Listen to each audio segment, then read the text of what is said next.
Dear learners, welcome you all in the course of Immunology BZYCT 141. Basically, it is a elective course and it is for the BSc General programs. Dear learner, my name is Dr. Siaram. I am an Associate Professor, Discipline of Life Science, School of Sciences, IGNOU. Dear learner, today I want to discuss very important topics that is known as the immune system in health and disease first. Dear learner, what is the expected learning outcome of today's session? After finishing of this session, you will be able to differentiate between allergy and hypersensitivity.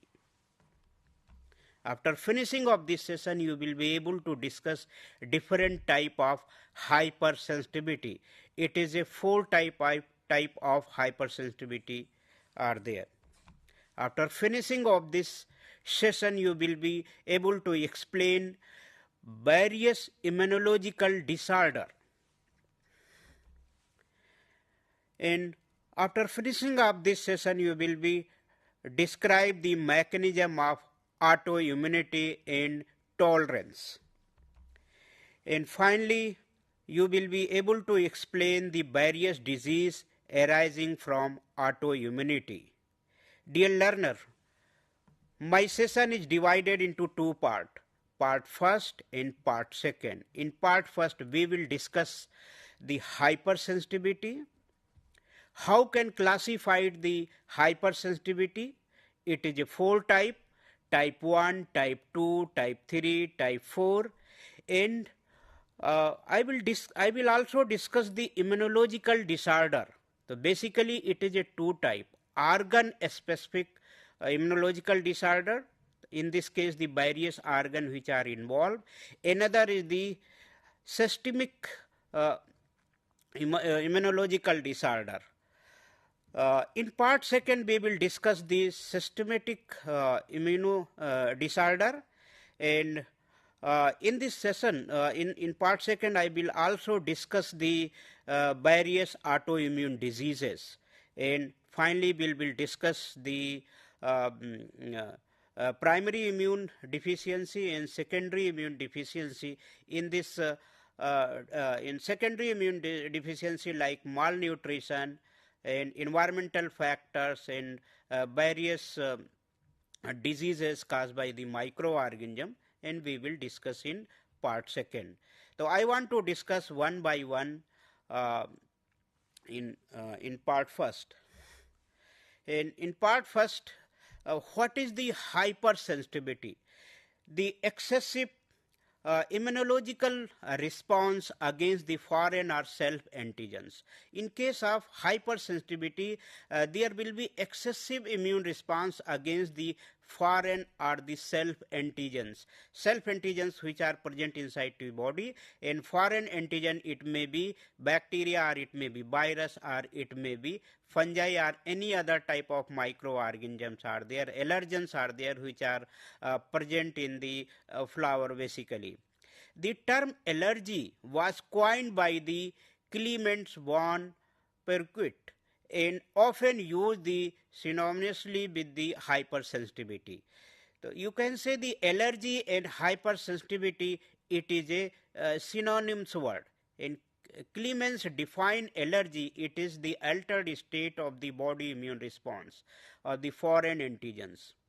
And but now allergy is known to be type class of the hypersensitivity. I have already discussed it. It is a four type: hypersensitivity first, type second, type third, and type 4. Immunological response are harmful and cause the serious injuries to the tissues, leading the various disease like Hashimoto syndromes are there, and by a lot of number of the disease which are caused by the altered immunological response. It means immunological response would not be very good. Another thing I want to discuss the classification of the hypersensitivity. We can classify the hypersensitivity into 4 groups. First one is type first, type second, type fourth, and type thirds. And basically in hypersensitivity there are the 2 components. The first component start with the initial exposure to allergen known as the initial dose. And the exposure of the allergen of immune response may occur within the few minutes and 2 days.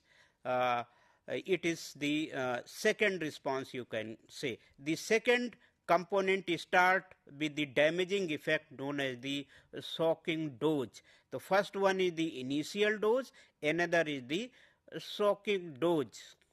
It is basically the second component of the hypersensitivity. In Gels and Combs 1963 classified the hypersensitivity into 4 categories based on the nature of the reaction, what type of the reaction is involved behind this, and the mediator molecules, the number of the mediator molecules which are involved in the hypersensitivity. So I want to discuss one by one how to classify the hypersensitivity. I have already discussed it. It is classified into 4 ways: type first, type second, type third, type fourth. So I want to discuss the type first hypersensitivity. The type first hypersensitivity is mediated by the antibody. So in this case, the antibody which are involved, and certain class of antibodies are involved, like immunoglobulin E, when they react with the allergen and activates mast cell and basophils. So when the IgEs react with the allergens, it activates the mast cell and the basophil cells, and these cells release vasoactive substance such as the histamines, leukotrienes, and prostaglandins. Prostaglandins, basically the protein molecules are there. The histamines and leukotrienes, basically the cytokines are there. They will release after binding with the antibody to allergen. And allergen, it may be various types, but in this case the IgE which are involved. The type first hypersensitivity shows the clinical symptoms like anaphylaxis, angioedema, and bronchospasm and hypotensions. So these are the various clinical symptoms are there: anaphylaxis, angioedema, and bronchospasm and hypotensions, etc. The type first hypersensitivity is further classified into 2 subtypes depending on the response of the times. The first is immediate reaction types, and another is the late phase reaction times. The immune reaction occur within few minutes. So after infection, it will respond the hypersensitivity. It includes the release of the vasoactive substances. Within the few minutes, it involved the reaction, the hypersensitivity reaction which are involved. That is known as the immediate reaction type of the hypersensitivity. First, another is late phase reaction types. The immune response occur after 2 to 4 hours to the exposure of the antigen. It includes the release of the cytokines. In this case, the cytokines which are released, or ultimately they are able to activate the other cells. And you can see in this figure, here is the antigen presenting cells are there. It may be macrophage or it may be dendritic cells are there. It is allergen, they are bind with, ultimately they will process it. They will display the antigens. Here is the antigen presentations. It is a T helper cells are there. T cell helper cell, they are able to recognize the antigens which are displayed on the surface of the antigen presenting cells. It activate to the B cells. It produce the immunoglobulin E productions. Here is the immunoglobulin E, and it will react with the basophils, and basophils release the vasoactive compounds. So these are the reactions are there which are involved in the hypersensitivity type first. Another is the type second hypersensitivity. It is also known as the antibody mediated hypersensitivity reaction, where IgE and IgM are directly against to the cells with the allergen or extracellular matrix. So here is the two antibody which are involved, but in case of the first, only IgE antibody is involved, and while in case of type second hypersensitivity, IgM and IgG both antibodies are involved. And this type of the hypersensitivity clinically associated with the hemolytic anemia and thrombocytopenia and neutropenia, means there is the very less of the neutrophils are there. So you can understand through this figure. Here is the IgG and IgM, they can bind it to the infected cells. Here is the allergen are there. Here is the complement activation will take place, or ultimately they can bind it and phagocytosis will take place. Another route are there. Here is the NK cells are there, and ADCC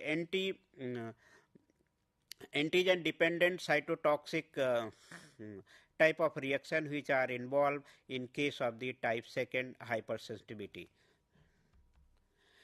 The allergen associated with the cell are quickly bound with the IgM and IgG or IgM, cause the cell lysis by the three ways. So there are the three ways the cell lysis will occur in the type second hypersensitivity.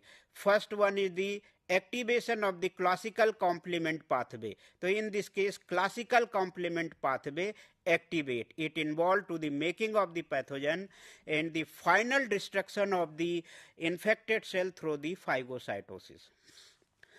Here is the classical complement pathway involved. They can bind with the pathogens, so ultimately they will engulf by the phagocytosis through the macrophages. Antibody dependent cell mediated cytotoxic pathway. Here is the another pathway are there. It involved to the binding of antigen coated infected cell through the Fc receptor and killing against to the cell of the NK cell, target cell by the NK cells. Here is the NK cells, they will take very important role for the lysis of the microorganism. And third one is the anti-receptor activity of antigen binding onto the cell surface receptor. It act as the opsonin and enhance the phagocytic activity. So there are the three ways we can the cells, they can our immune system, they can utilize it. Ultimately they are able to kill the pathogens. And it is another, I want to discuss another type of the hypersensitivity, that is known as the hypersensitivity third. So in this case, it is due to delayed clearance of the antigen antibody complex. So I have already discussed it in case of the first IgE which are involved, in case of to the Ig second, IgG and IgM which are involved. But in this case, the type third hypersensitivity due to delayed clearance of the antigen antibody complexes, resulting in accumulation of the complex tissues into the blood vessels known as the immune complex tissues. And type third hypersensitivity cause the activation of the complement systems, and when the antigen antibody complexes will forms, and it can activate the complement system along with the recruitment of neutrophils.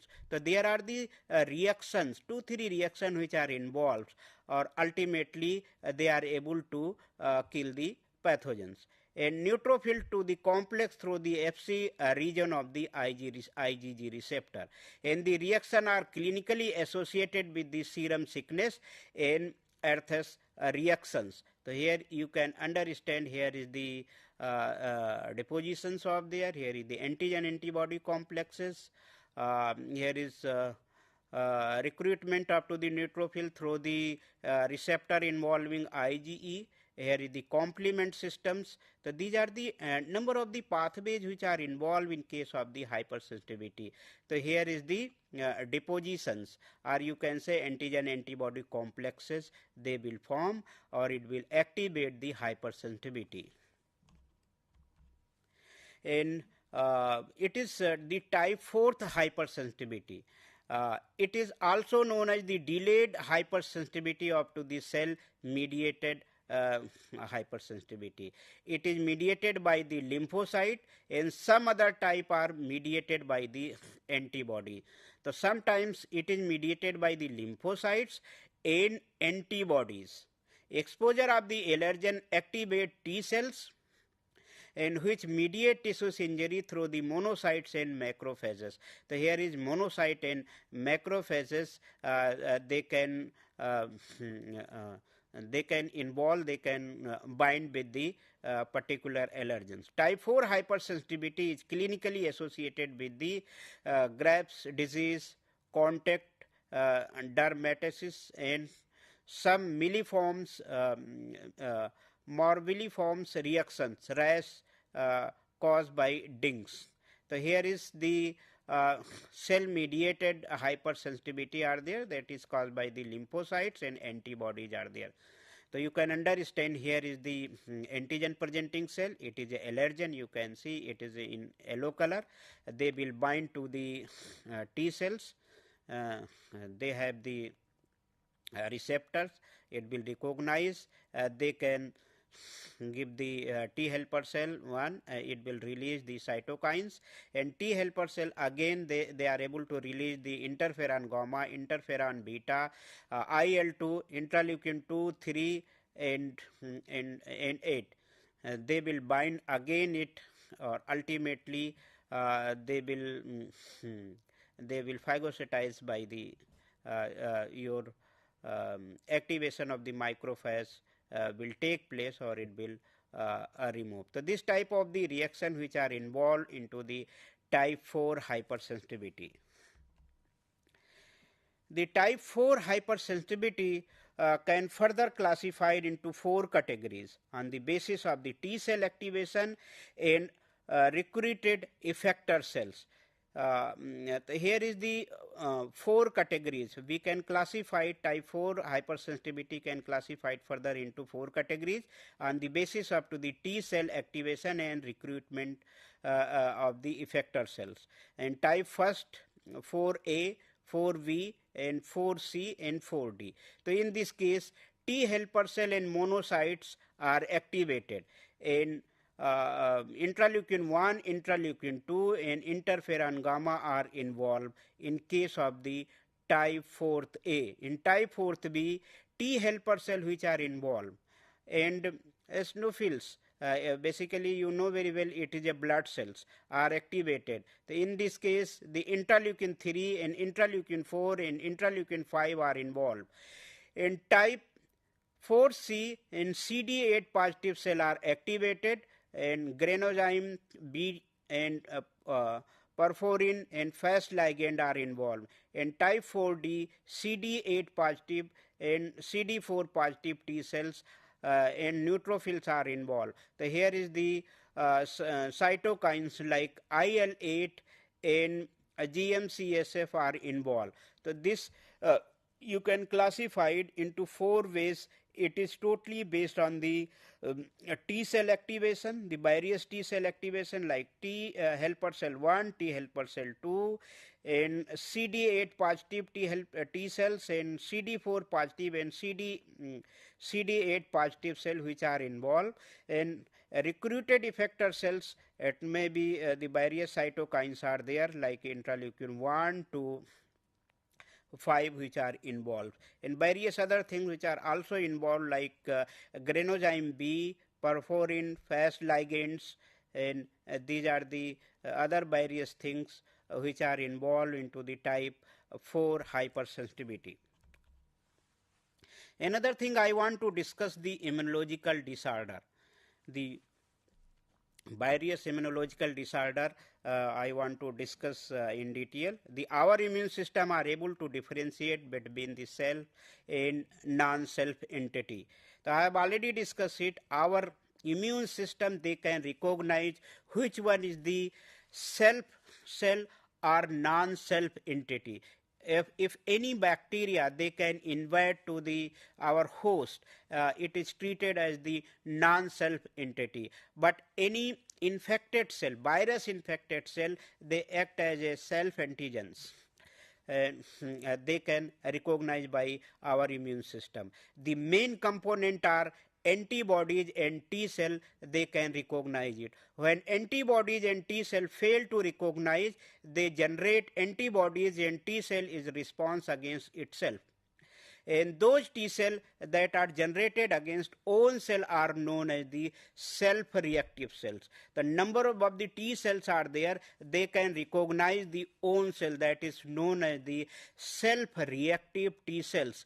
In the antibody, they can recognize the self cells, and that is known as the autoantibodies. Here you can understand, here is the B lymphocyte, here is the T lymphocyte, B lymphocyte, here is the autoantibodies, they can produce it. Here is the, it would be against the self antigens. Here is the T lymphocytes, they can produce T cytotoxic cells, it react against to the self antigens. So both B cell and T cell, they will react against the self antigen, that is known as the autoimmunity. Another thing I want to discuss the immunological tolerance. It is a very important mechanism inside to the body. First one is the there are the several tolerance mechanism like central tolerance. Another is the peripheral tolerance are there. So our body ensure the removal of the such self reactive cells, that is known as the tolerance. If any self reactive cells are there inside to the body, it need to remove, that is known as the tolerance. And during maturation of the B cells and T cells carrying the self reactive receptors or antibodies are eliminated, that is known as the central disorder. So it is a very important mechanism. It will act as a self-guard of our bodies. You can say it is the central tolerance are there. In this case, your various cells, they have the self-reactive receptor are there. It would be eliminated through the various recruitment. However, this eliminate is not absolute, and some self-reactive escape in the circulation. These cells trapped and eliminate into peripheral lymphoid organs known as the peripheral tolerance. The activated lymphocytes have short span and they ultimate die by the apoptosis. It is a safeguard of our body. So these are the very important mechanisms are there, that is known as the immunological tolerance. It will remove the self-reactive cells. It will work as the central tolerance as well as the peripheral tolerance. So ultimately our self-reactive cell would remove from to the body, then autoimmunity will not take place. When the tolerance mechanism fail to protect the host, it lead to severe or fatal organ damage. Such condition is known as the autoimmunity. The term autoimmunity was first used to the Paul Ehrlich and to describe the cell toxicity. Many type of autoimmune disorder related to the different tissues like muscles, bone, skin, lungs, nervous system, thyroids, intestinal tract and blood related autoimmune disorder are there. There are the many type of autoimmune disorder are there. The autoimmunity can be classified into two types. One is the organ specific autoimmunity, another is the systemic autoimmunity. So I want to discuss one by one. I will finish the organ specific immunity in part first, and part second we will start the systematic autoimmunity. I want to start the organ specific autoimmunity. So what is the organ specific autoimmunity? The condition arises when the humoral or cell mediated immune system target only the particular antigen of a single organs. So here is a number of the organs are there, like thymus are there, here is the kidney are there, and liver are there, various organs which are available inside to the body. Even intestines are there. The they can develop the autoimmunity, and it is not only effect to the normal functioning of to the organ, but also causes the physical damage. And in most cases, the damaged tissues of the organs from the self-reactive component are placed by to the connective tissues, leading to the fibrosis. And sometimes antibodies stimulate or antagonize into the normal function of a particular organs. So these are the various organs, organ specific autoimmunity, like it depends on the thymus are there. And intestine are there. So various organs which are involved, they are able to develop the autoimmunity. And I want to discuss one by one. Here is the organ specific autoimmunity diseases. First one is the Graves' diseases. So you can understand here is the thyroid glands are there. The condition arises when the productions of the thyroid hormone. In this case, here is the normally the autoantibody bind to the receptors of the TSH on thyroid cells, and normally TSH bind to the receptors or produce adenyl cyclase that signals are secreted in the thyroid hormone T3 and T4, and this lead to the unregulated stimulation of the thyroids and produce the uncontrolled secretion of the thyroid hormone. So ultimately, basically it is a autoimmune diseases. Here is the autoantibody, they will generate, they will bind it, or ultimately your thymus gland, they will not function well. Another is Hashimoto diseases. In this case, the autoantibodies and sensitized T helper cell start to the target and the thyroglobulins and thyroid peroxidase. The presence of autoantibody T cell and lead to the type 4 hypersensitivity recruited plasma cell and macrophages, lead to destruction of thyroid cell and from the germinal center and lymphatic follicular result hypothyroidism. And another is the good posture syndromes. So you can see it here is the inflammation and bleeding will take place. Here is autoantibody generated against to the lung cells. Here is the auto antibody they be generated against to the kidney cells are there. Here is the hematuria. There is the blood and urine will release. You can say it is a good posture syndromes. And Myasthenia gravis. Myasthenia gravis, here is the autoantibodies is not block only the acetylcholine bind which are necessary to stimulation of muscles, but include to the activation of the complement cells. So here is the no muscle activation will take place after generation of to the autoantibody. And another is the autoimmune anemia. So here is there are the two autoimmune hemolytic anemia, they will generate it. Another is the Parcinius anemia are there. It is due to the deficiency of the vitamin B12. They are not able to autoantibody, they can bind with the particular receptors, or they will not absorb to the B12, or it will create the anemia inside to the body. Dear learner, I want to summarize my part first. Hypersensitivity start with the initial exposure of the allergen known as the initial dose. After exposure of the allergen, immune system response result in damaging effect known as the shocking dose. Gale and Coombs in 1963 classified hypersensitivity into four types: type 1st, type 2nd, type 3rd, type 4th.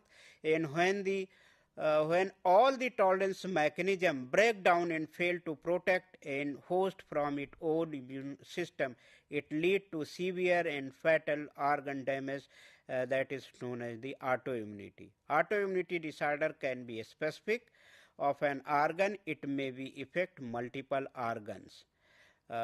Dear learner, I want to take a short break. Don't go away, we will come within 2 to 3 minutes.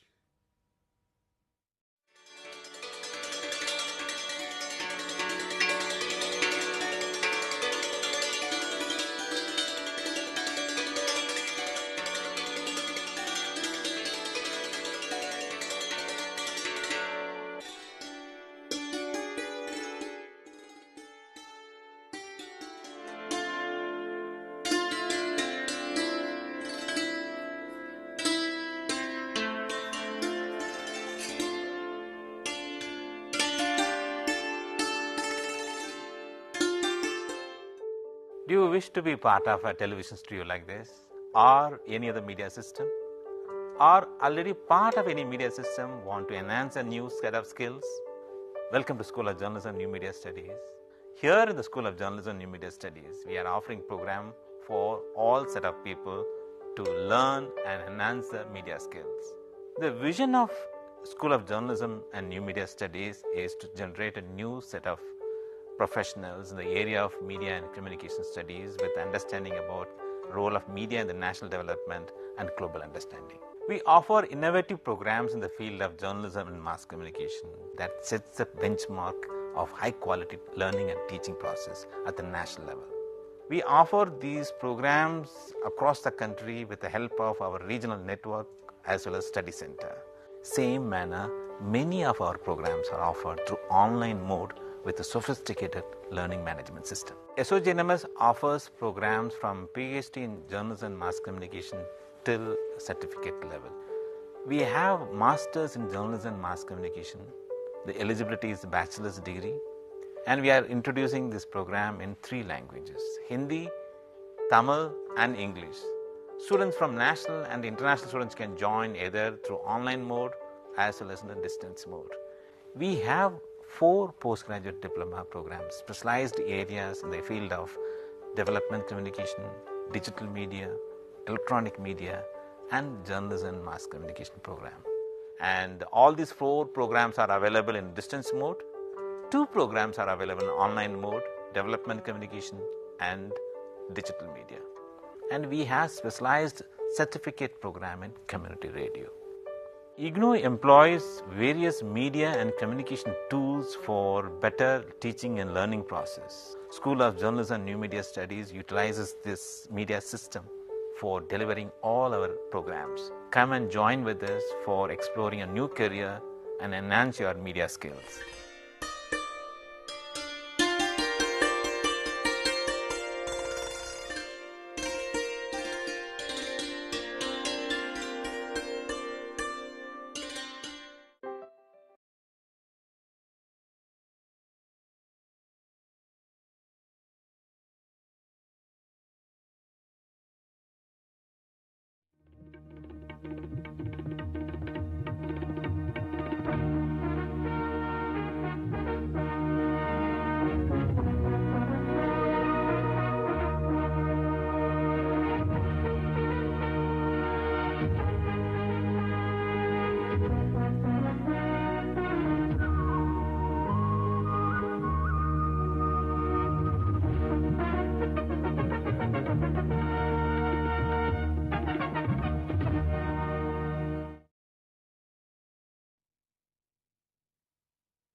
Dear learner, welcome, welcome you all in the part second.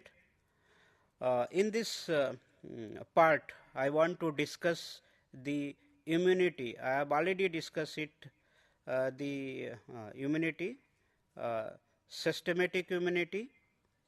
The systematic immunity is a state of immunity, state of autoimmunity where the immune response targets vast range of tissues and organs. So here is the various organs which are involved in case of the systematic autoimmunity. Not only target single antigen but multiple antigen present across the organs, and hence the widespread damage across multiple tissues or organ occur from the autoantibodies and cell mediated immune response. There is a dysregulation of immune system and inappropriate inflammatory response. So that is known as the systemic autoimmunity. In the some systemic autoimmunity diseases, here is the systemic lupus erythematosus, SEL, that is known as, it is a very dangerous disease are there. Basically it is a autoimmune disease. You can see in this figure lupus will be generated on the surface of to the body. In systematic lupus erythematosus is autoantibody target wide range of tissues including RBC, platelets, clotting factor, leukocytes and histones. So here is autoantibodies. They are able to target the various tissues including RBC, platelets, clotting factor, leukocyte and histones. It causes the inflammations. After binding with these particular tissues, they cause the inflammation of the connective tissues and provided the flexibility and strength to the body like cartilage, blood vessels, etc. The individual with the systematic lupus erythematosus shows the symptom of the arthritis, skin rashes. You can see here the lupus will form, that is known as the skin rashes, kidney dysfunction and fever and weakness. And systematic lupus erythematosus is more prevalent among women of the Hispanic origin and American African who are in age group of 20 to 40 years. And the delayed clearance of the complex induced type 3rd hypersensitivity reaction is a activate complement system and inflammation of the wall of the blood vessels. Elevated activity of complement system can induce the aggregation of neutrophil through CR3 complement receptor. Here is a very important receptors are there. They can activate it. They will the elevated up to the complement systems. In the autoantibody targeted RBC platelets can lead to the formation of immune complexes and activate complement system. And eventually the complement mediated lysis of RBCs and platelets lead to the hemolytic anemia and thrombosis respectively. Another very important autoimmune diseases like the multiple sclerosis, that is known as the MS, multiple sclerosis. It is a inflammatory diseases that exclusively affected with matter of the central nervous system. You can see here is the CNS are there, central nervous system are there. In the multiple sclerosis, autoreactive T cell attack, the myelin sheath, you can see here is the myelin sheath are there. Here is the nerve cells on the surface of the nerve cells, the myelin sheath which are bind on the surface of to the nerve cells, and they will react with to the autoantibodies and leading to the demyelination and neurological disorder. So you can see it here is the nerve cells are there, or it is deformated. Your myelin sheath it will deformated. The activated autoreactive T cell from the blood circulation can also enter into brain and cause the lesion. The multiple sclerosis is one major neurological disorder, especially to the Western country, prevalent in men and women from 20 to 40 years. And third one is, it is another autoimmune disease that is known as the rheumatoid arthritis. It is again it is inflammatory diseases affected mainly the hands and feet joints. So you can see it is the arthritis are there, rheumatoid arthritis. It is due to the autoimmune diseases. So in this the autoantibodies are generated against to the IgG in the Fc receptor. Here is immunoglobulin G antibodies are there in the receptors. They will bind it. The auto antibodies are IgM immunoglobulins, and they are referred to the rheumatoid factors. And the autoantibody IgM molecule from the complex with the IgA and accumulate into the joints. So various joints are there. These autoantibodies and IgM, they will accumulate it. Ultimately deformation will take place. This delayed clearance of the IgM and IgG complexes ensure type 3rd hypersensitivity reaction. It also activates the complement system that lead to chronic inflammation of the joint, cardiovascular, respiratory and hematological system. So you can see in this figure, here is the hands joints are there. It is a hand joints are there.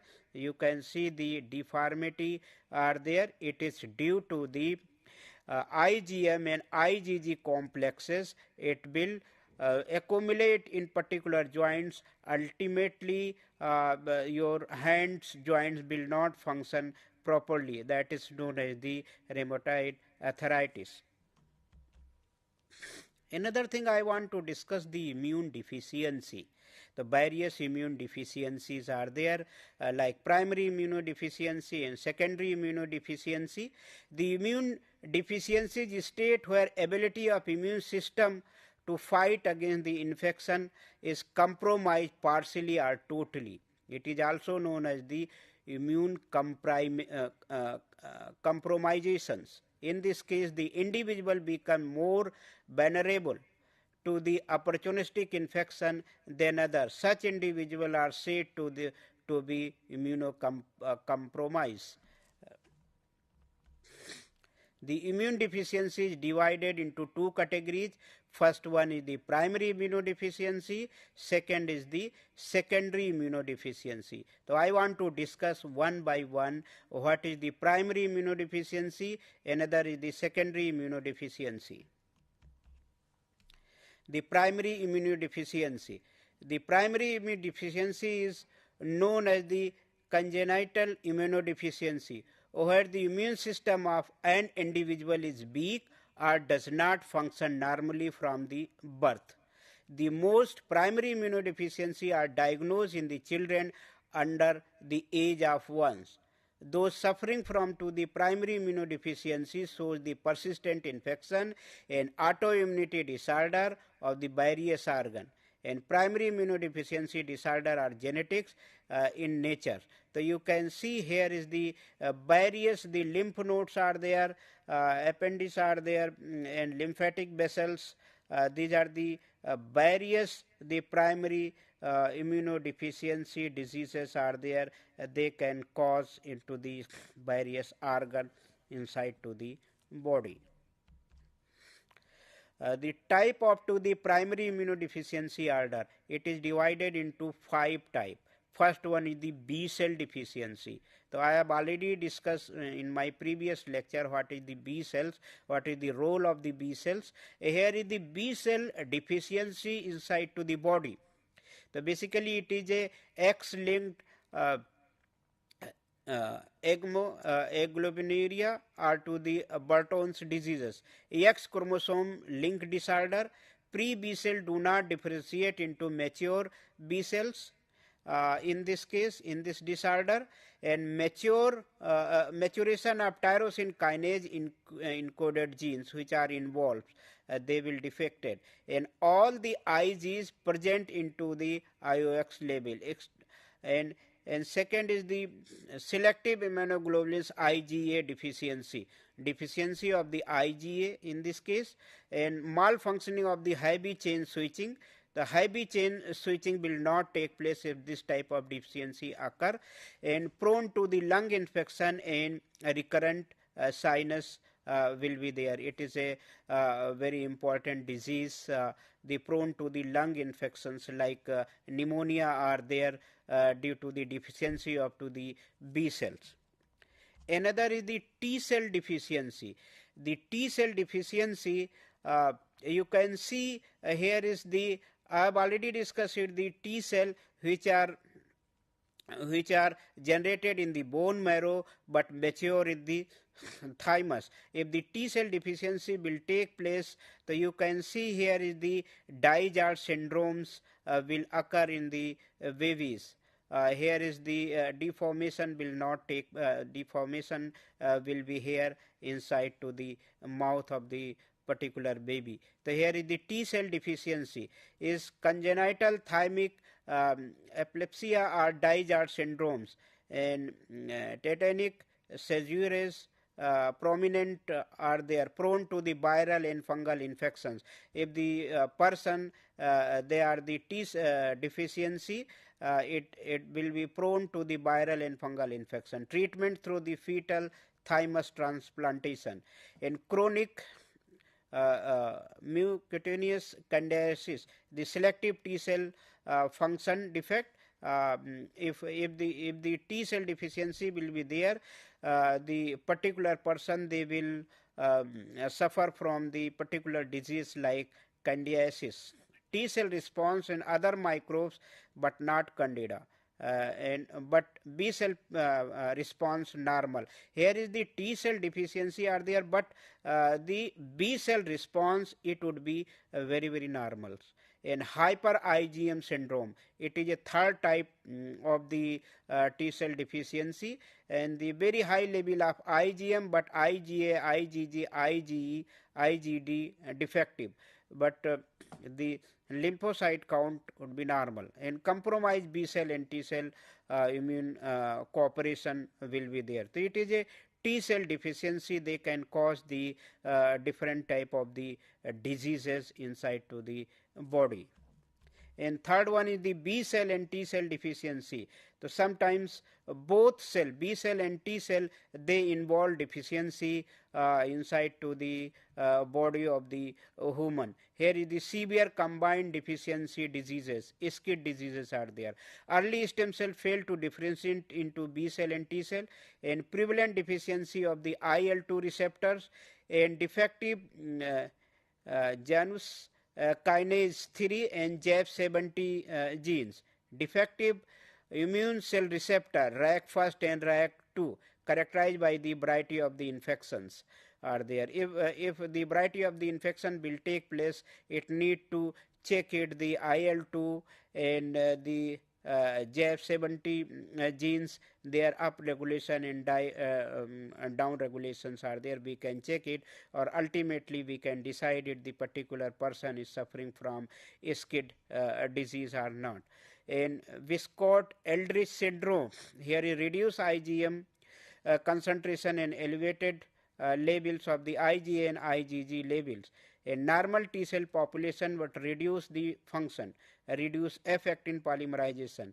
MSC deficiency and Weir leukocyte syndromes. So here is the low CD4 positive and CD8 positive cell count, and impaired antibody productions and bacteremia.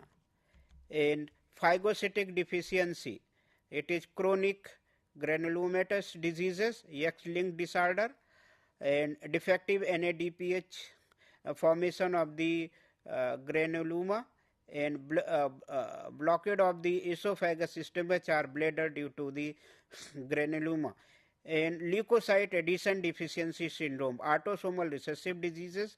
Basically this type of the syndromes are there.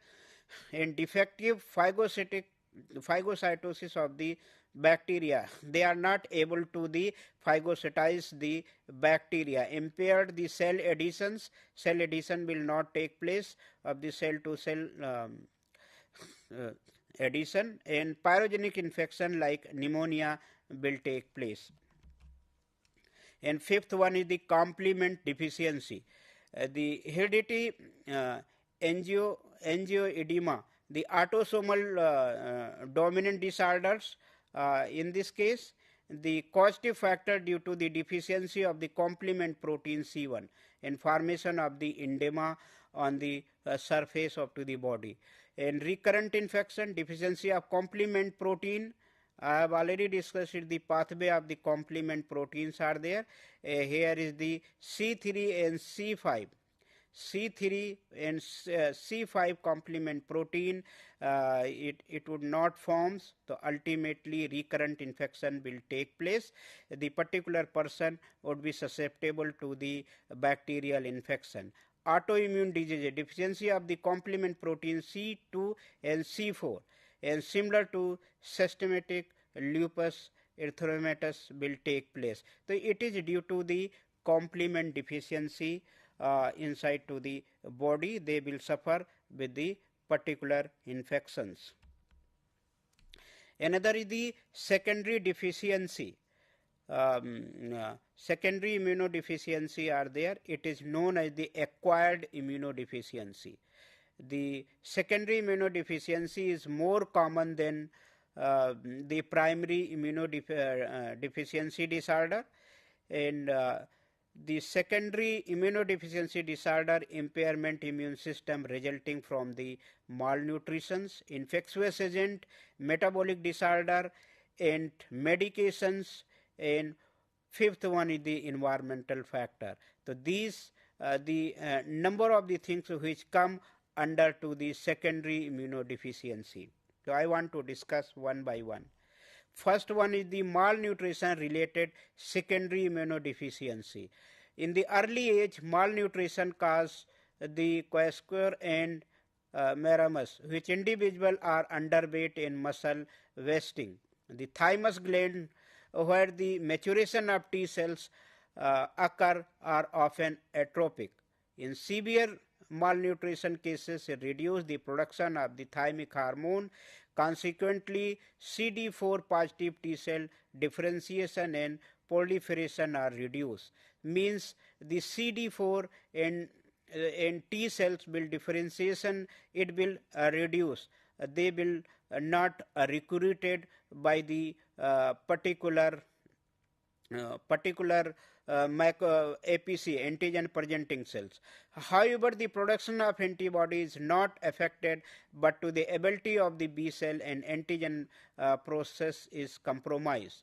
Their neutrophils, polymorph, and nuclear leukocytes and natural killer cell do not function normally. So it is due to the malnutrition, means nutrition which is not maintained inside to the body, they can create the immunodeficiency. Here is the CD4 positive cell, and T cell differentiation and proliferation will not take place very well. They can cause the disease. So it means the nutrition is very, very important. It will need to take in the proper format. And second is the infection related secondary immunodeficiency. The bacteria, fungi, and viruses cause the impairment of the immune system. They can reduce the immunity inside to the body. The Mycobacterium leprae cause the leprosy is observed to be closely associated with the abnormal T cell immune response. The virus like measles virus and cause the impairment of function of the B cell, T cell, and NK cells. Cytomegalovirus attack macrophages, rendering inability to process the present antigens. So these are the various infections are there, various viruses which are involved, like bacteria, Mycobacterium leprae which are involved. They will they will generate the secondary immunodeficiency. AIDS is classical example of the secondary immunodeficiency. Acute depletion of the CD4 positive cell count and low CD4 and CD8 ratio is observed in case of the secondary immunodeficiency. So we can measure it, the macrophages, we can measure the CD4 positive and CD4 positive and CD8 positive ratio, it would be observed, and we can decide it is due to the infection related to the secondary immunodeficiency. And third one is the drug related. The various drugs are there like corticosteroids and calcineurin inhibitors and cytotoxic, various cytotoxic drugs are there used in the immune response. And the corticosteroids reduce the production of the TNF alpha, interleukins 1 and interleukin 6 impaired chemotaxic cell adhesion, phagocytosis properties of the leukocyte. It is a good inflammatory drugs and reduce the tissues damage against the infection. Calcineurin inhibitor drug mostly used to prevent the organ graft rejection. It inhibits the activation of the IL-2 transcriptions and T cell responses, rapamycin protein, which are important to the cell activation and proliferation. And third one is the aging related secondary immunodeficiency. Immunity is individually affected by the aging. The size of thymus gland decreases annually by 3 after reaching puberty till middle age. Then after size of the gland reduced by 1% annually. So the adult life thymus produce fewer T cells. The T cell pool maintained by the peripheral proliferation of the cells. Impaired neutrophil, macrophages, NK cells activity leading to the immune deficiency has been observed into the old age.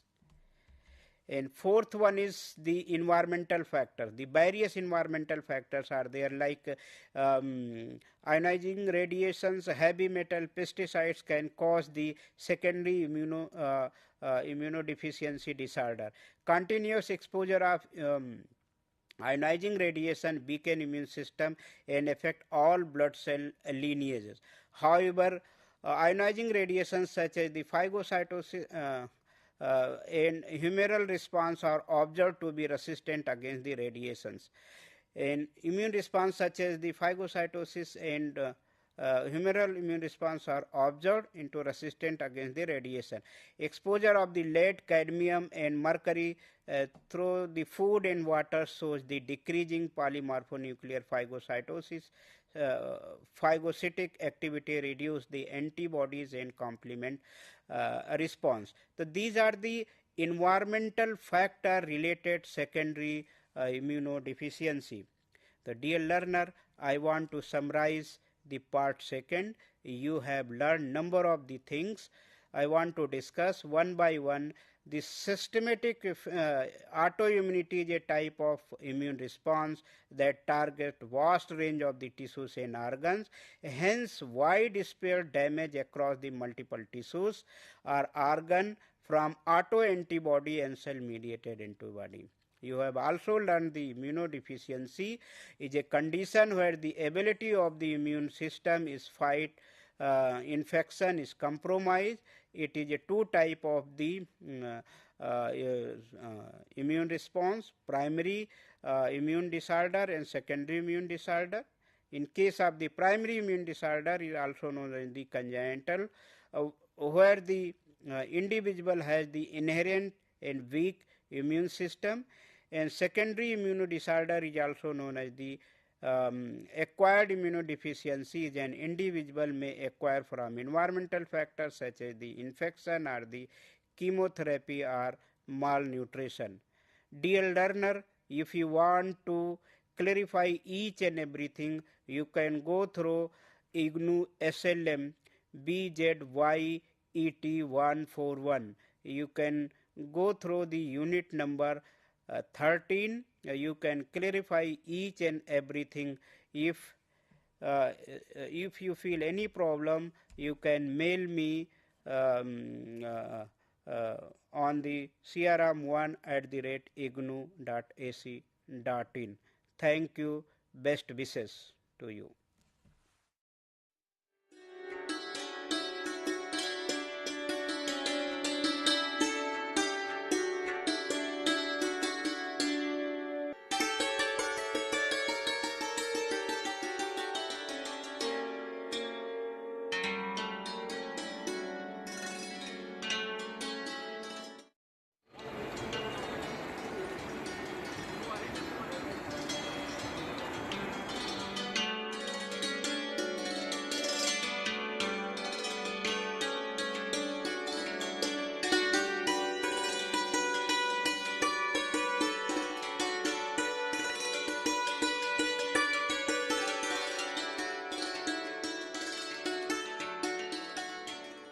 Hello viewers, this MA program in Environmental and Occupational Health focuses on the relationship between people and their environment and fosters safe and healthy communities, and this is of utmost importance. This program is an MA in Environmental and Occupational Health. The type of the program is a master's program and the medium of instruction will be in English. The duration of the program will be a minimum of 2 years and a maximum of 4 years. The target group will be a graduation from any discipline. Mainly the professionals working in environmental and occupational sector and non-governmental organizations are welcome to join. Doctors, nurses, paramedical graduates and employees can join the course. Employees from the Central Pollution Control Board, civil servants of the state and central governments, faculty, researchers and students in universities, research organizations and colleges will find this program very interesting. Graduates aspiring to pursue a career in environmental management, occupational health and safety, industrial health and safety will also find this program of useful relevance. The job opportunities for this program is tremendous. They can work as environmental health and safety specialist, occupational health and safety specialist in various organizations, HSE coordinator and protection officers. They can also work as worksite wellness coordinators, public administration and safety professionals. They can also work as industrial hygienists and ergonomists in the various organizations. Then the safety and environmental health managers, toxicologists, health and safety engineering specializations are also very important. The objectives of this program include the following. They will discuss the impact of the environmental hazards on human health. Then they will describe the policies, laws, standards and the measurement techniques and applications in different occupational setups. They will also help to develop mitigation strategies to contain and manage environmental and occupational hazards for positive health. Finally, they will also help to exhibit the knowledge and skills that are needed to improve the environmental sustainability of human health systems. First year courses of the MA program include Introduction to Environmental Health, Environmental and Occupational Hazards, Environmental Law and Management, Environmental Toxicology, Occupational Health and Safety Project Work, Environmental Impact Assessment for Environmental Health, Health Care, Agriculture and Allied Sector, Industrial Sector. The second year MA courses include Gender Issues in Work, Employment and Productivity, Disaster Management, Sustainable Natural Resource Management, Safety Philosophy and Principles of Accident Prevention, Disaster Medicine and Global Climate Change, Fundamentals of Mental Health, Gender Issues in Agriculture, Rural Livelihoods and Natural Resource Management, Globalization, Environment and Development, and Introduction to Geoinformatics. The instructional system that is followed at IGNOU includes the multimedia approach, the self-learning materials, audio-video programs, assignments, counseling sessions, project work, teleconferencing and interactive radio counseling are conducted time to time every month for the benefit of the learners. The self-instructional material is available on the Gyan website and also the printed material. The assignments are also freely available and they can be downloaded from the IGNOU website on the Students Zone. After successful completion of the first year, the learners can get a postgraduate diploma with an exit option, and the term and examination is held twice a year, in June as well as in December. The admission link for the program is ignouadmission.samarth.edu.in. For all queries and support, the program coordinators Professor B. Rupini, Dr. Sushmita Bhaskar and Professor Ruchika Cuba from the School of Interdisciplinary and Transdisciplinary Studies and School of Health Sciences. I hope you find this course very informative and we invite you to join for this course. Thank you.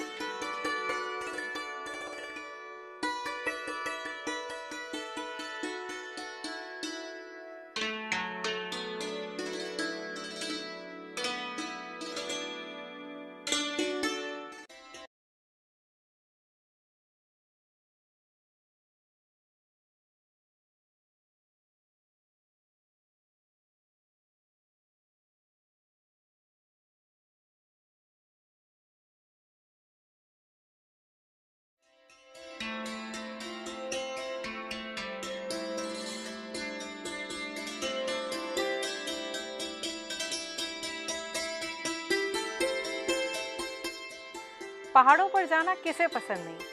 इस तरह के पहाड़ तो आपने देखे ही होंगे। चलिए आज आपको विशेष प्रकार के पहाड़ों की सैर कराते हैं। ये हैं कूड़े के पहाड़, जिनके बोझ तले दुनिया दबी जा रही है। इन कूड़े के पहाड़ों में है हमारे घरों, कार्यालयों, उद्योगों से निकलने वाली बेकार की वस्तुएं, जैसे इस्तेमाल किया हुआ कागज, फटे कपड़े, पुरानी लकड़ी, धातु, कांच के सामान, सब्जी फलों के छिलके, पुराने मोबाइल, लैपटॉप इत्यादि। कूड़े के ये पहाड़ न केवल शहरों में बल्कि गांव में भी पाए जाते हैं। अपशिष्ट की बढ़ती हुई मात्रा और इसकी विषैली प्रकृति हमारे पर्यावरण और स्वास्थ्य को नुकसान पहुंचाती है। कभी सोचा है इसका निपटान कैसे होता है, या क्या होता है इन कूड़े के पहाड़ों का? कैसे हम इस समस्या से छुटकारा पा सकते हैं? इन सभी प्रश्नों का उत्तर देने के लिए इंदिरा गांधी राष्ट्रीय मुक्त विश्वविद्यालय अपशिष्ट प्रबंधन में प्रमाण पत्र कार्यक्रम प्रस्तुत करता है। यदि आप नगर निगम में कार्यरत हैं, सैनिटरी इंस्पेक्टर हैं, अपशिष्ट प्रबंधक हैं या अपशिष्ट से जुड़ी हुई परामर्श सेवाएं, अनुसंधान या विकास कार्य करते हैं, तो ये कार्यक्रम आपके लिए सर्वोत्तम है। कार्यक्रम की न्यूनतम योग्यता है 12वीं उत्तीर्ण और इसे 6 महीने में पूरा किया जा सकता है, या अधिक से अधिक आप इसे 2 साल के अंतराल पर भी पूरा कर सकते हैं। कार्यक्रम में शामिल है स्व शिक्षण पाठ्यक्रम सामग्री, ऑडियो वीडियो संसाधन और विभिन्न माध्यमों से शिक्षण की सुविधा। तो फिर देर किस बात की, चलिए समस्या का नहीं समाधान का हिस्सा बने। अपशिष्ट प्रबंधन में प्रमाण पत्र कार्यक्रम में दाखिला लें। हम आपके स्वागत के लिए आतुर हैं। अधिक जानकारी के लिए देखें www.ignou.ac.in। धन्यवाद। Then only we will be able to achieve the objectives, and these objectives needs to be written.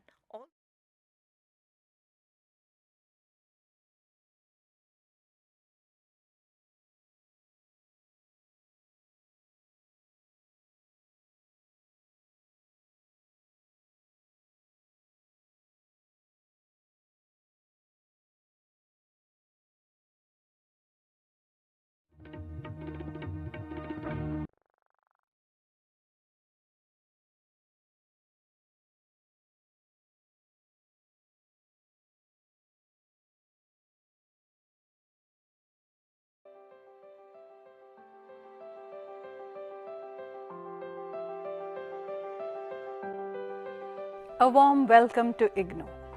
If you are creative, if you can write well, and if you can visualize, mass communication is the correct career option for you. I am going to talk about postgraduate diploma in journalism and mass communication, which is also the first year of MA program in journalism and mass communication. So any learner who has done a postgraduate diploma in journalism and mass communication is eligible to take admission straight away into the second year of our master's program in journalism and mass communication. Duration to complete this program is minimum 1 year, and because we have this inherent flexibility in distance education system, you can take up to 3 years to complete this program. The minimum eligibility criteria for taking admission in this program is bachelor's in any discipline.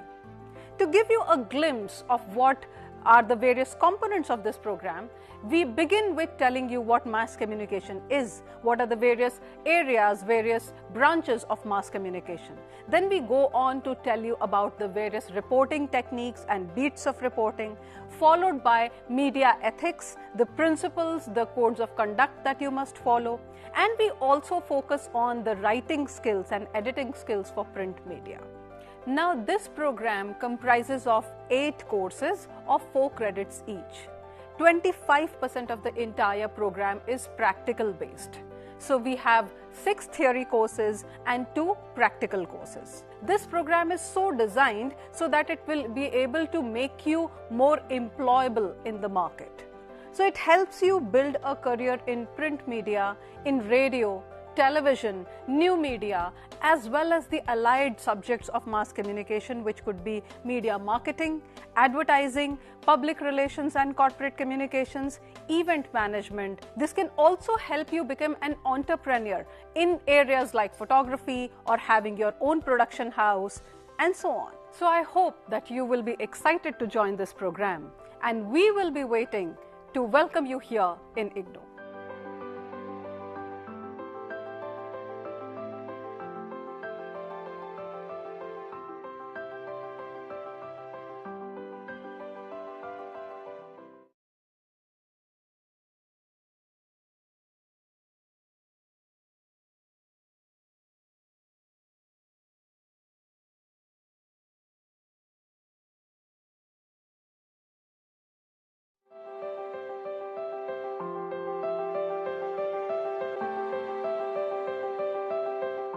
Are you interested in television journalism or radio journalism or online journalism?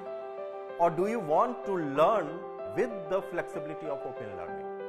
Or if you are a working professional, wants to enhance your knowledge and skill with certification in the field of electronic media, then School of Journalism and New Media Study IGNOU offers PG Diploma in Electronic Media for you. This program includes audio and audio-visual program production for radio, television and online platforms. Here are some important details about the program.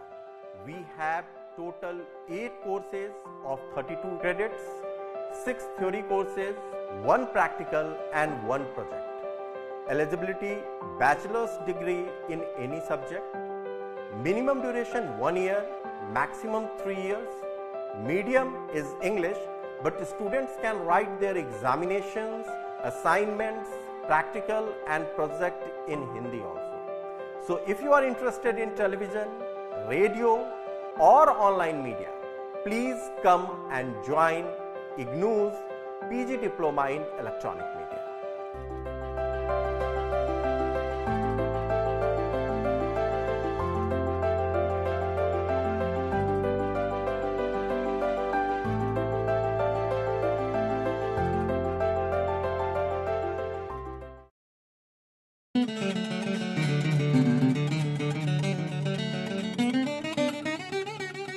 We welcome you to join the bouquet of programs offered by the School of Humanities, the Indira Gandhi National Open University, New Delhi. The Indira Gandhi National Open University, New Delhi is a mega university today. It was created by an Act of Parliament in 1985. It is the world's largest university with an enrollment of about 3.5 million current students and 3.2 million alumni. IGNOU has also been accorded the highest grade of academic excellence, A++, by the National Assessment and Accreditation Council, or the NAC.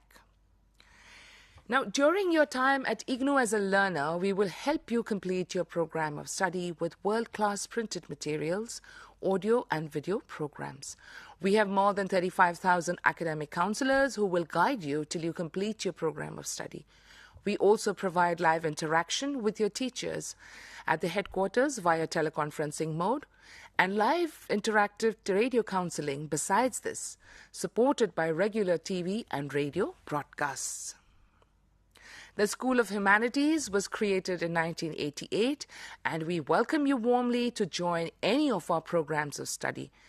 IGNOU degrees, diplomas and certificates are recognized not only in the country but are also very well received across the globe. We look forward to your journey with us, and we welcome you once again.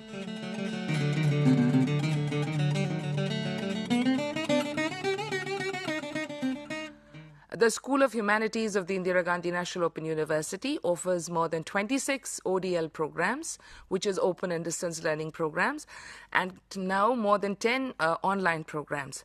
A very interesting feature that we have, a very interesting program that we have on offer right now is the BA English Honours. Now, in this particular program, what we've done is we've taken a large number of courses from English, which means is English as a discipline, and then we have also put in other interdisciplinary and skill-based elective courses.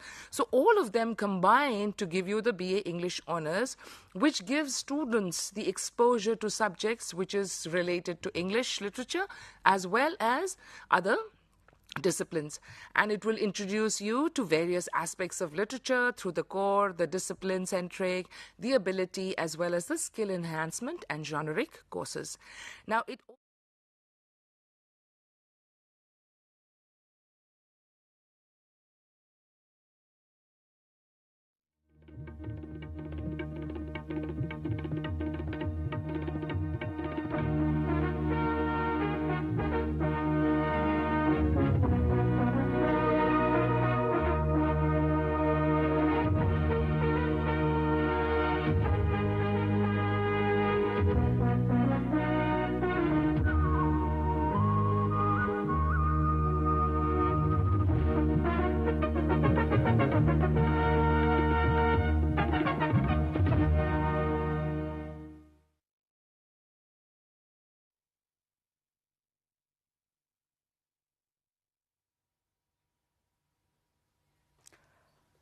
Namaskar friends, I welcome you all in this class of mathematics.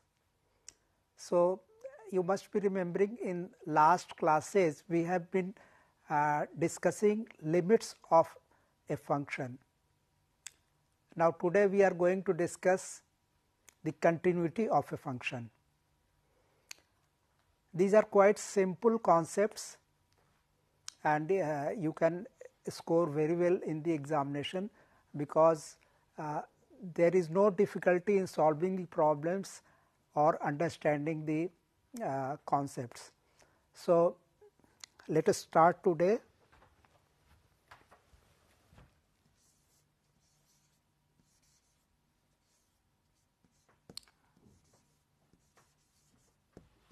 Continuity of a function.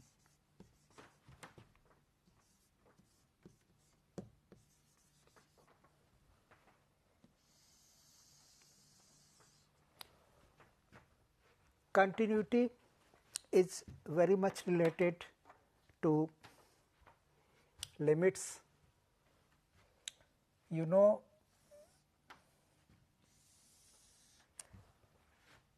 this is a graph, and suppose this is x at any point x a.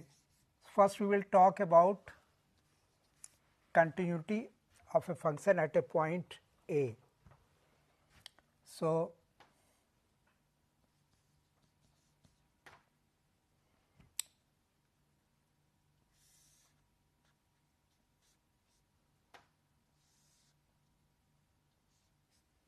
suppose this is f x,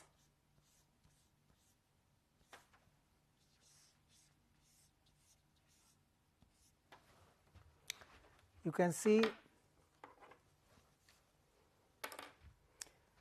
while discussing the limits, we discussed that just before point A, we will take the how the value of this function changes as we approach towards A from left. This we call limit A minus f x. So, the value to which it is arriving is called its left hand limit, because we are approaching from left hand. Again, when we approach from the right hand, from this side, we are approaching x from this side, that is x plus. Actually, we should say it a plus. This is a plus, this is a minus. So, we approached from this side and found out the left hand limit. Then we discussed about right hand limit, that we approach from the right side, that is a plus. So, we are approaching from the value of x more than a. Now, we are approaching towards a. So, what will the value of function f x? This is a concept, you do not need to worry, and there is a method how to solve the problems on these. So, this value of f x, this limit will be called right hand limit. Here you can see that the value of LHL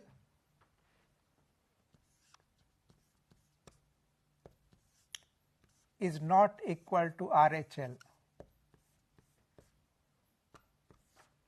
because this point and this points are different values. This is LHL and this is RHL. If these are not equal, we say that limit does not exist. Limit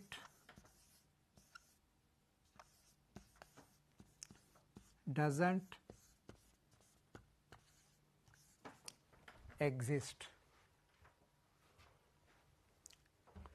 Now, let us see another case.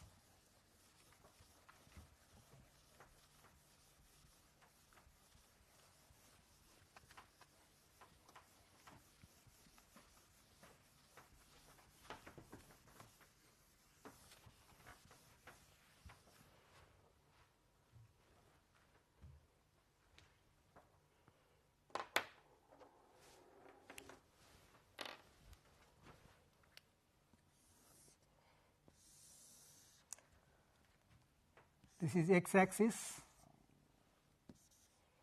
this is y axis, and let us take the value of f x at x is equal to a. So, suppose this is the function and let us say this is a minus, this is a plus. We are approaching here from this side and we are approaching here from this side. But what is the value at point A, f a? This is not defined.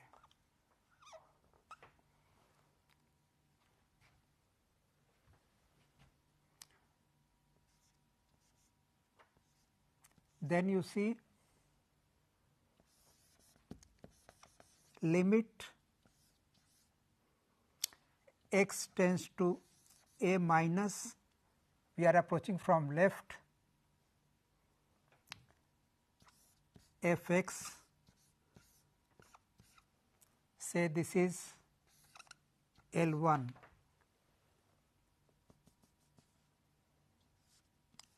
this is L 1, and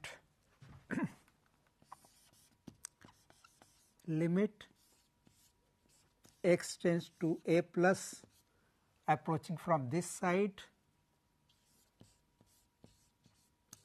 this limit is L 2.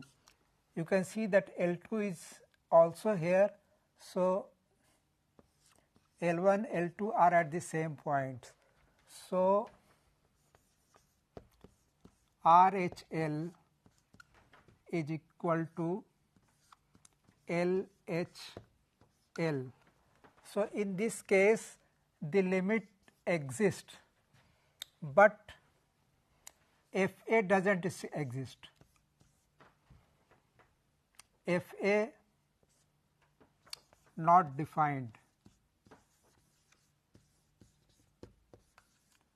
So, in this case this point is excluded from the range. So, this is not continuous. This is not continuous. So, in a simple way we can say that if you are taking pencil along the line, and if you do not have to pick up your pencil from continuing it, then we call it a continuous function. But here this point is not defined, so here you have to pick your pencil up. So, this is not continuous, although the limit exists. So, this is the simple definition of the continuity. Now, let us take another case.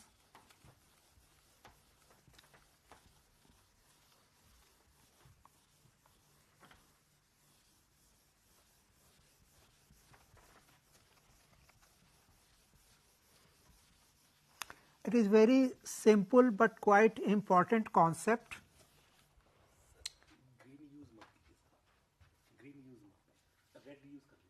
Red use ठीक है. So,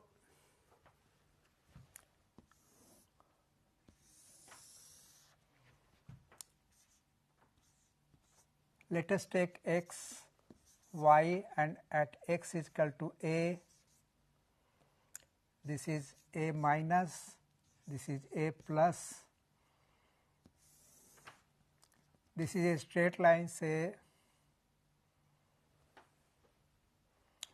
y is equal to 2x plus 3.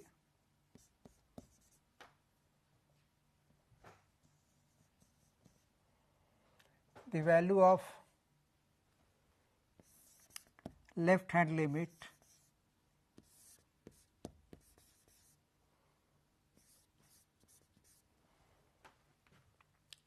say, let us take a is equal to 2. So, 2 minus will be f x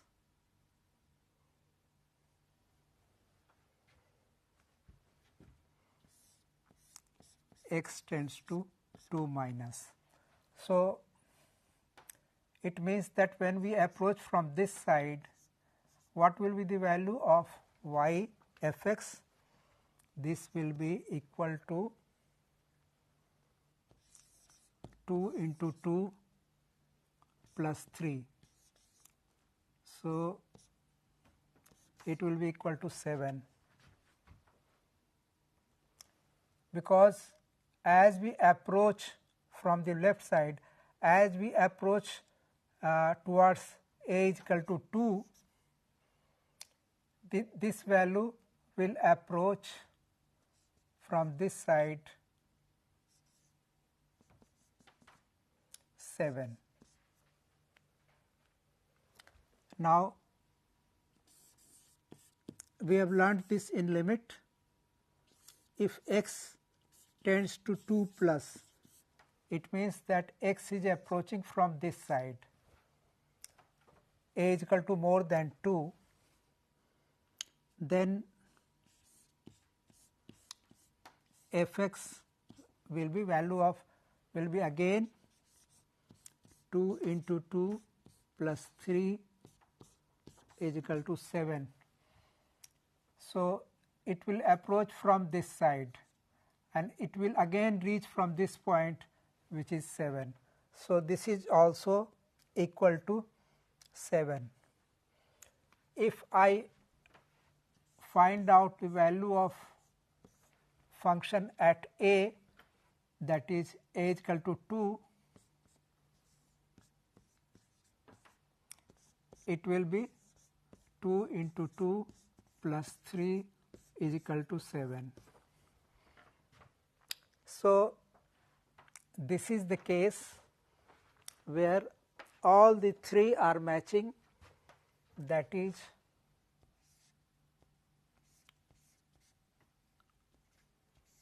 LHL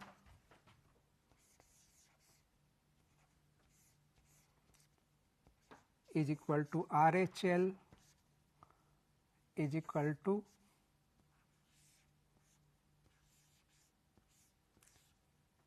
FA.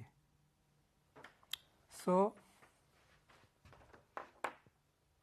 this function is continuous.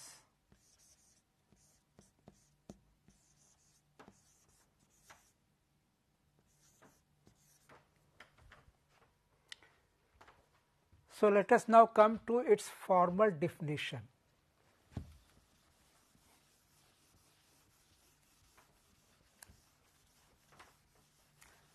Definition is also quite simple. It states the same thing, that at any point A, f(x) is continuous if and only if the left hand limit is equal to right hand limit is equal to the value of function at point A.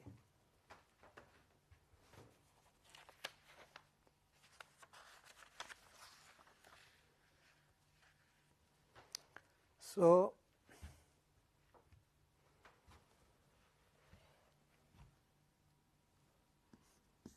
how do we define it? You need not remember this, you should only learn the concept that a function is continuous if and only if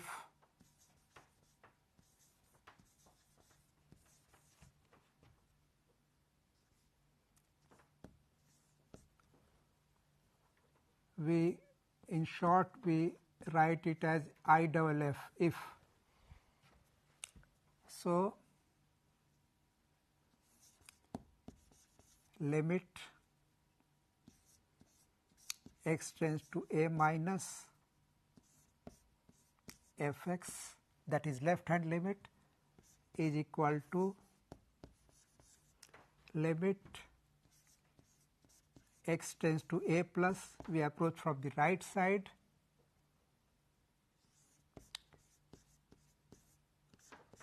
which is equal to FA.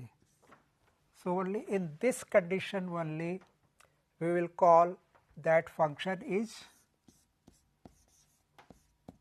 continuous.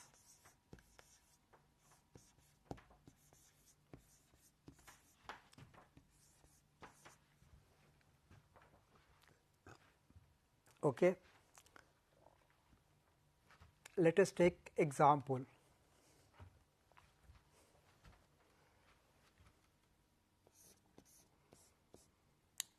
Suppose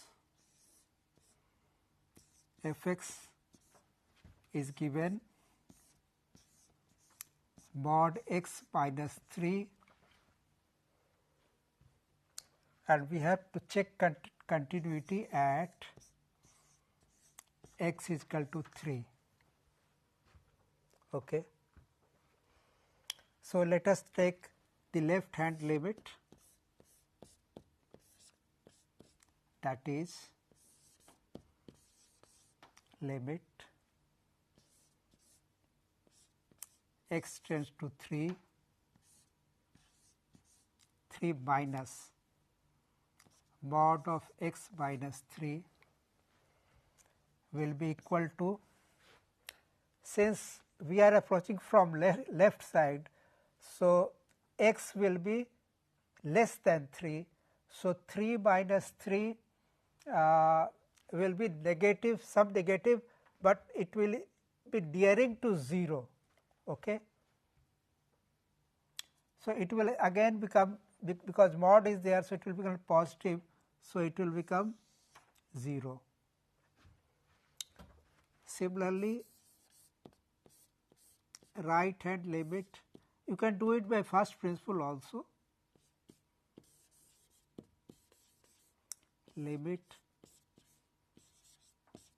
3 plus mod x minus 3, it is some positive value, but nearing to 0. So, it will also become 0, and if we take f x is equal to 3, so it will be equal to mod 3 minus 3, which will be equal to 0. So, you can see that left hand limit, right hand limit, and the value of f at 3, all three have the same value, that is 0. So, this is a continuous function.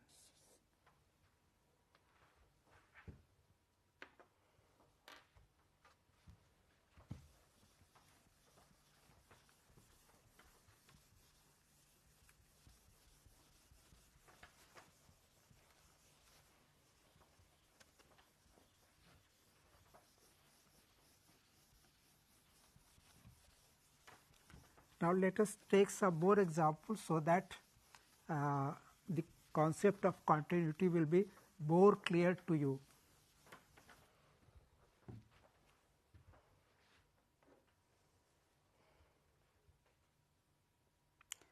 Say x upon mod x,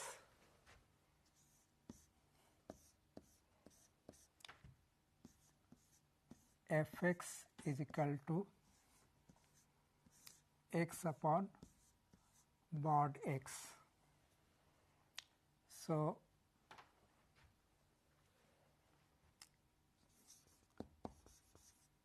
we will take LHL, left hand limit, x tends to, and at x is equal to 0. So, x tends to 0 minus x upon mod x, since x is tending from left side, so it will be less than 0. So, it will have some negative value, and this negative value will change to plus because it is mod. So, it will be minus x divided by x. So, this will cancel out. So, this is equal to minus 1.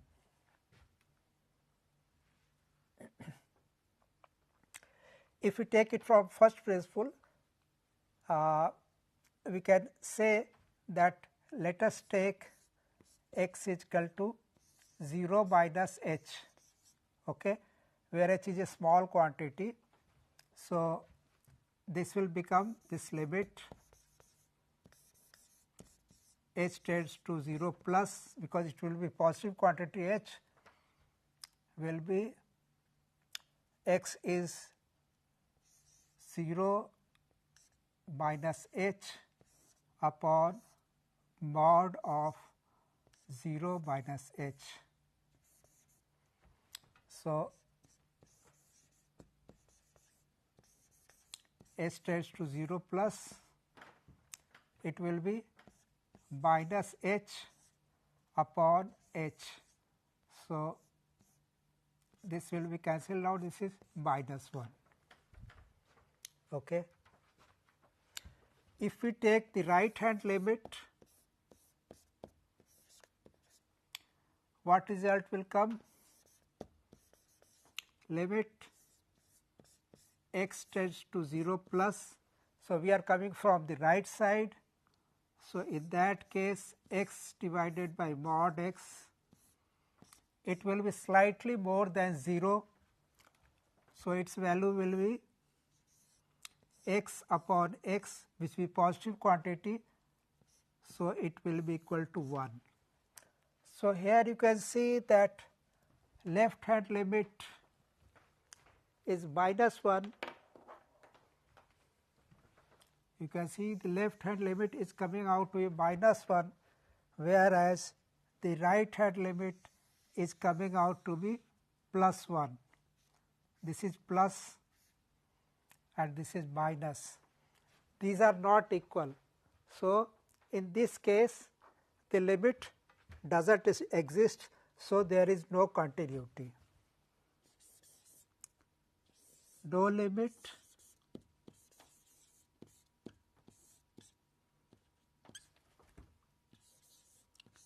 no continuity.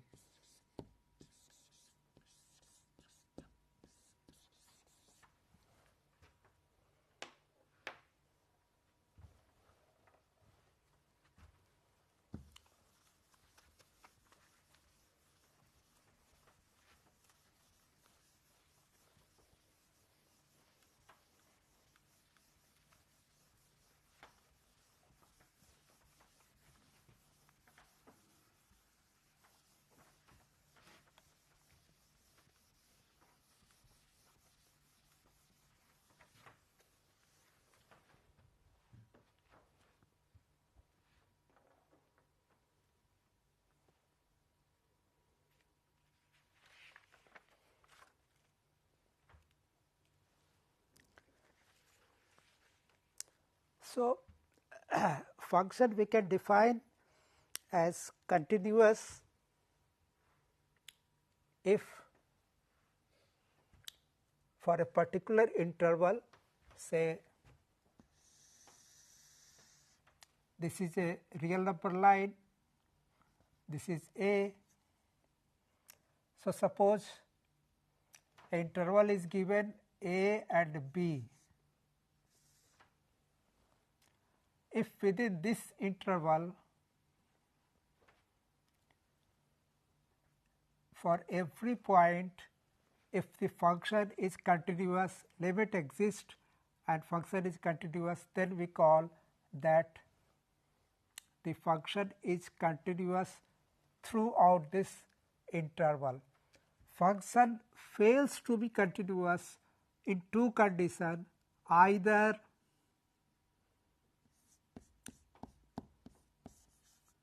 fails in two conditions, either LHL left hand limit and RHL are not equal, or LHL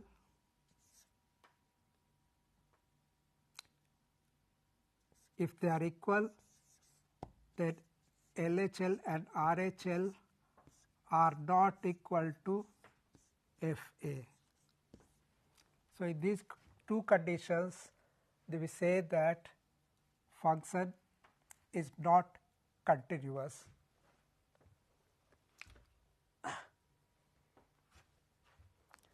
But there are examples. Let us take few more examples. Say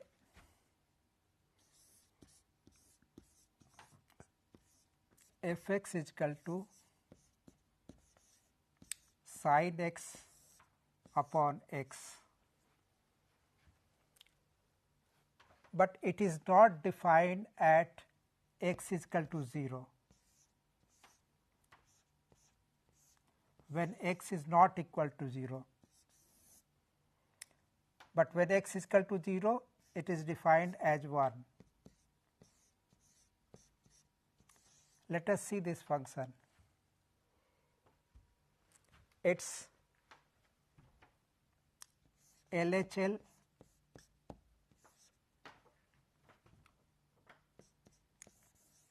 is equal to limit x tends to 0,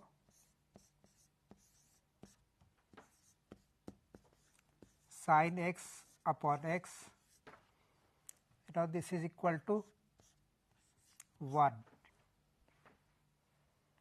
and RHL limit x tends to 0 plus, because it is not defined at x is equal to 0, but it is defined just before the x and just after the x, just after the 0 and just before the 0. Again its value will be equal to 1, and if we take f0, this value is at x is equal to 0, its value is given 1, so it is equal to 1. So, all these three values are coinciding, so it is continuous function.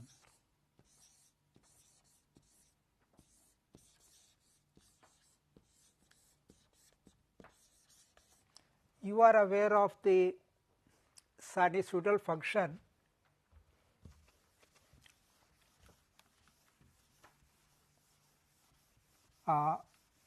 In fact, at every point of x, a sine or cosine function is continuous,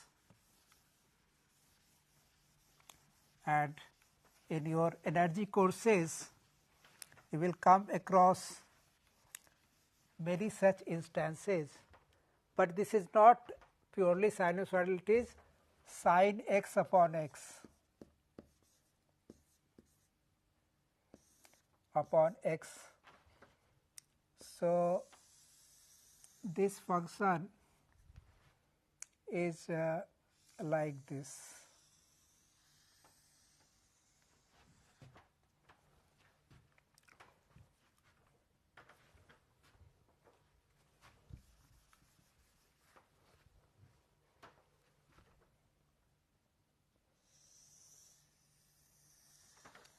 Then it will start decreasing. You see, this is, it will be maximum at 0, its value will be 1. So, as it is going farther and farther from x, the peak is decreasing, but the function, the shape of the function will remain same, and it, as it is going to minus infinity this side, the value of x, again its shape is decreasing. So, this is the graph of this function.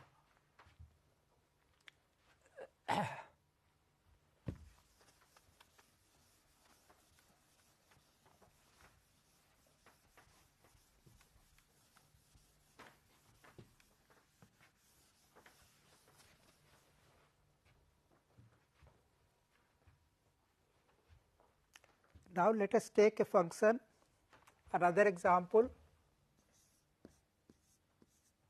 f x is equal to 1 by x. So, again it is not defined at x is equal to, when x is not equal to 0.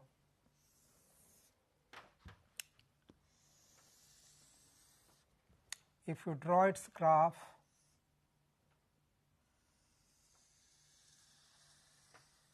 it will be like this.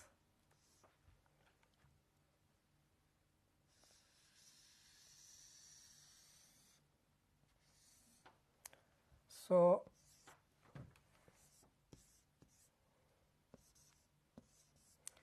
it is not defined at x is equal to 0. Why?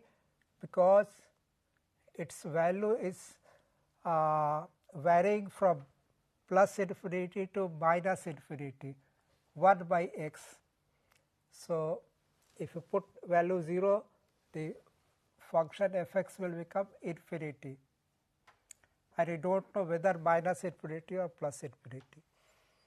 So, this is not defined at x equal to 0. So, it is not continuous, it is is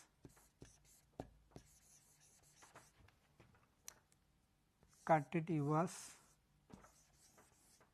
at x is equal to 0, but for all other points this is a continuous function. If you take any other point in the curve, this is continuous.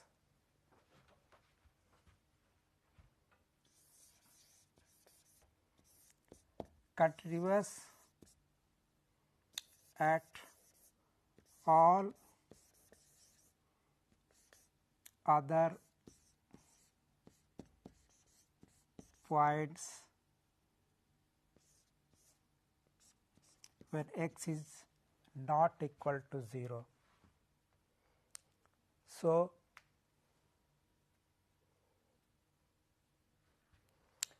only at x is equal to 0 if you exclude this point, otherwise this function is continuous.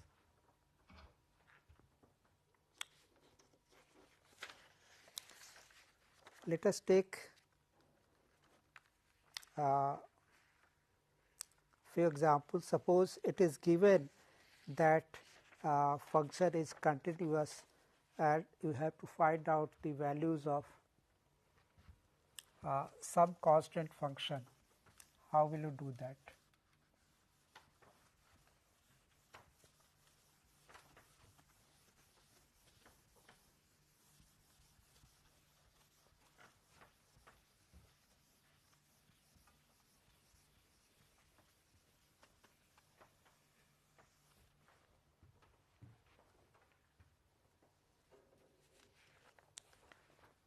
Question is,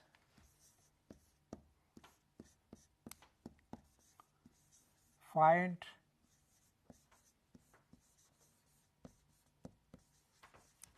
relation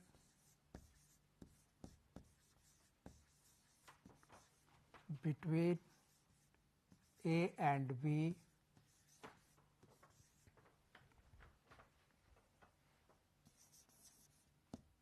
given function is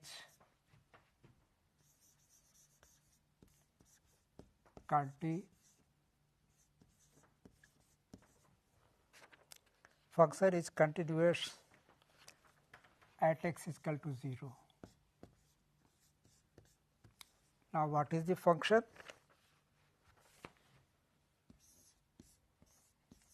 Function is defined as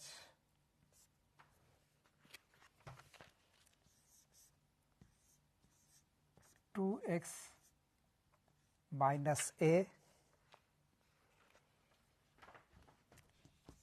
if x is greater than or equal to 0 and it is equal to ax plus b plus 3 if x is less than 0. So,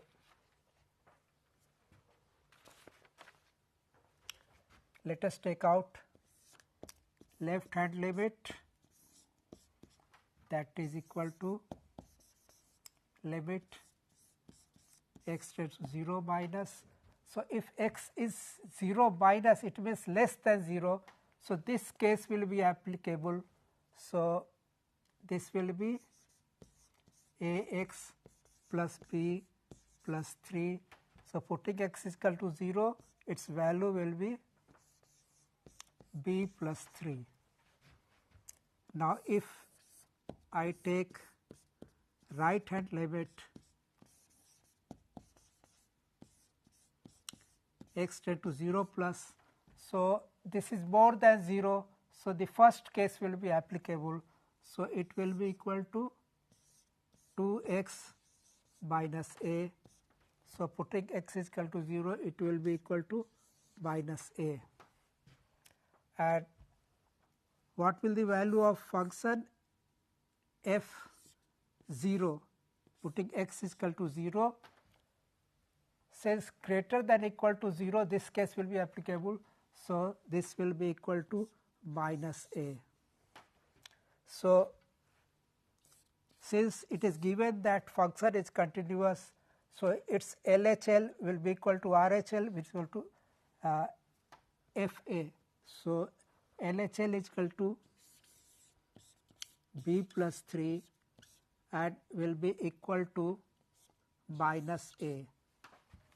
So, this gives the relation that A plus B plus 3 is equal to 0. So, this is the relation which will have to satisfy for making the function continuous. So, friends,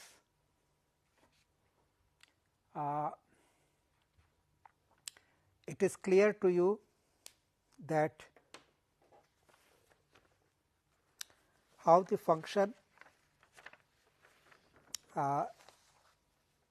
continuity or function is checked at a point, and if within a range the function is continuous, then we call, if within a range function is continuous at all the points, then we call it that function is continuous for the entire range. And if suppose there are two functions f x and g x and both are continuous in an interval a b, then the simple algebra you should remember. I will just write it here.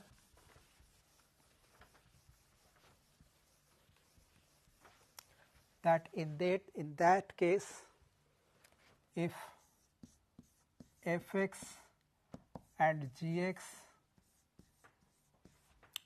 are continuous, then f x plus g x at x is equal to a will be continuous. Similarly, f x minus g x will be continuous. F x dot g x multiplication will be continuous, and f x divided by g x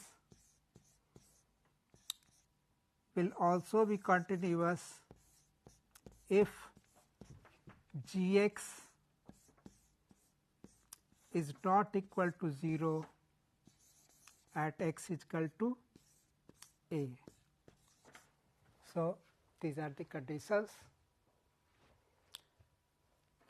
So, we have covered the continuity of function. Now, next time we will see a few more examples on limits and continuity, and I will clearing your doubts. If you have any question, you can send it or ask it in the next class. Thank you very much.